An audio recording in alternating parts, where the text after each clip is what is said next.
what just happened. Those were the words echoing around Spartan Stadium as Michigan State dropped this one to Arizona State for the second year in a row. Herm Edwards now 2-0 against Mark D'Antonio. And although that MSU offense gained over 400 yards, they left a lot to be desired.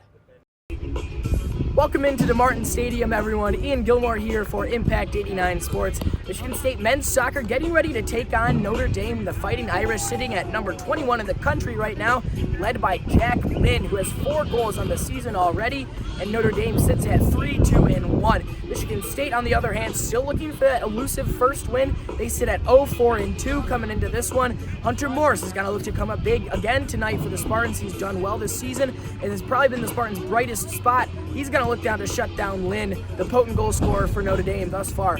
Follow along on Twitter for updates from me and Adam Baker, and stay tuned for post-match reaction. Welcome into Spartan Stadium, everyone. Post-game here, Luke Sloan, Ian Gilmour for WDBM Sports. Michigan State football winners 40-31, kind of effectively 34-31. Matt Coughlin kicking the winning field goal, and then, a kind of crazy play at the end gives Michigan State an extra touchdown. But the story of this one was kind of a shootout, sort of led by both quarterbacks. We'll start with Michigan State's Brian Lewerke. Threw for 300 yards and 3 touchdowns, but accurately maybe a bit of a deceiving stat line.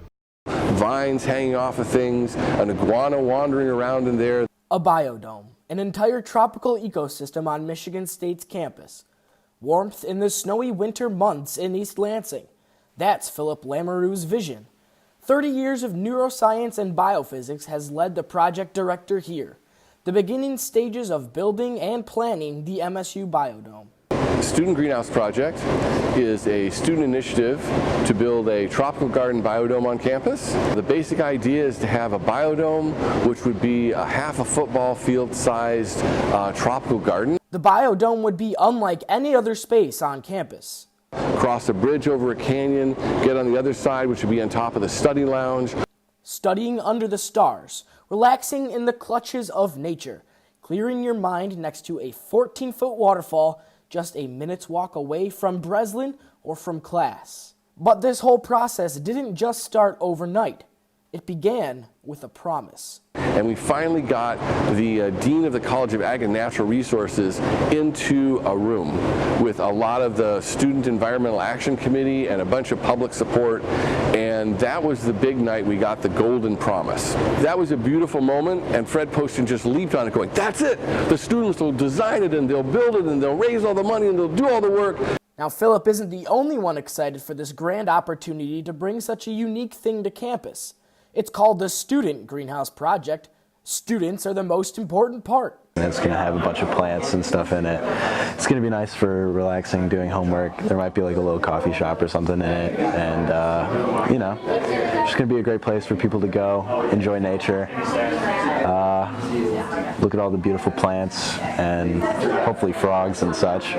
At the end of the day, while the focus is on the plants and the animals and exotic life, it's really all about the people.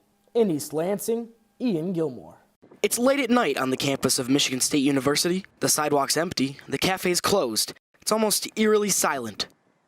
But inside Duffy Fieldhouse, it's all but silent as a team gets to work. Set. Their leader, a young, strong-headed former lacrosse player, DJ Lubbs.